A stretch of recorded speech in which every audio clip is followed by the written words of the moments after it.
CM Jagan పాలనకు చంద్రగిరి నియోజకవర్గంలో TDP Janasena party నాయకులు కార్యకర్తలు ఫిదా అయ్యారు. సంక్షేమ పథకాల అమలు, పట్టణాలతో పోటీ పడేలా పల్లెల్లో చేపట్టిన అభివృద్ధి పనులకు ఆకర్షితులయ్యారు.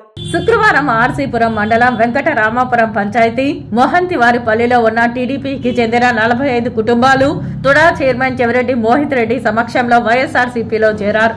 ఈ సందర్భంగా మోహిత్ రెడ్డి మాట్లాడుతూ ఏ అవసరం వచ్చినా అండగా ఉంటారని చెవిరెడ్డి భరోసా కల్పించారు.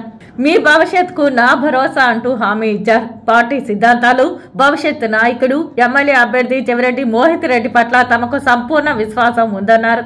కరోనా సమయంలో నా ప్రజలు నా కుటుంబంగా భావించి ఎమ్మెల్యే చెవిరెడ్డి భాస్కర్ రెడ్డి ప్రజాసేవ చేశారని గుర్తు చేశారు. ప్రాణాలను సైతం లెక్క చేయకుండా ప్రజల ప్రాణాలను కాపాడేందుకు పరితపించారని తెలియజేశారు. ప్రజలకు అవసరమైన నిత్యావసర సరుకులు, కోడిగుడ్లు, కూరగాయలు, పండ్లు తదితరాలు అందజేశారని తెలిపారు.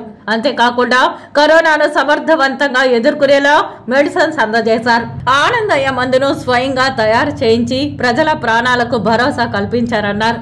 ఇంత చేసిన మా ఎమ్మెల్యే తనయుడు చెవిరెడ్డి మోహిత్ రెడ్డిని అఖండ మెజారిటీతో గెలిపించుకుంటామని స్పష్టం చేశారు. నమ్మకంతో అయితే మీరు పార్టీలోకి వచ్చారో తప్పకుండా ఆ నమ్మకం నిలబెట్టుకునే విధంగా మేమందరం కూడా ఉంటామని చెప్పి మీ అందరికీ మాటిస్తున్నా. ముఖ్యంగా మహంతవారిపల్లి, అదేవిధంగా సమైక్ కాలువ 2 పల్లెల నుంచి ఇంతమంది ఒకేసారి పార్టీలోకి రావడం నిజంగా మాకు చాలా సంతోషంగా ఉంది. మంచి చేసే విధంగా నా వంతు కృషి ఎప్పుడూ చేస్తానని కూడా మీ అందరికీ మాటిస్తున్నా. గత 5 సంవత్సరాలు మన జగనన్న పాలనలో ప్రతి కుటుంబానికి ఒక ఆసరా కార్యక్రమం కావచ్చు, మొన్న విడుదలైన చేయూత కార్యక్రమం కావచ్చు, అమ్మఒడి కావచ్చు, చేదోడు కావచ్చు, ఇలాంటి కార్యక్రమాలు ఎన్నో గవర్నమెంట్ స్కీమ్స్ మన ముఖ్యమంత్రి గారు ఈరోజు ఆంధ్రప్రదేశ్ ని సంక్షేమ ఆంధ్రప్రదేశ్ గా తీర్చిదిద్దేలాగా మన ముఖ్యమంత్రి గారు ఈరోజు ఇన్ని సంక్షేమ పథకాలు మనందరికి అందిస్తున్నారు.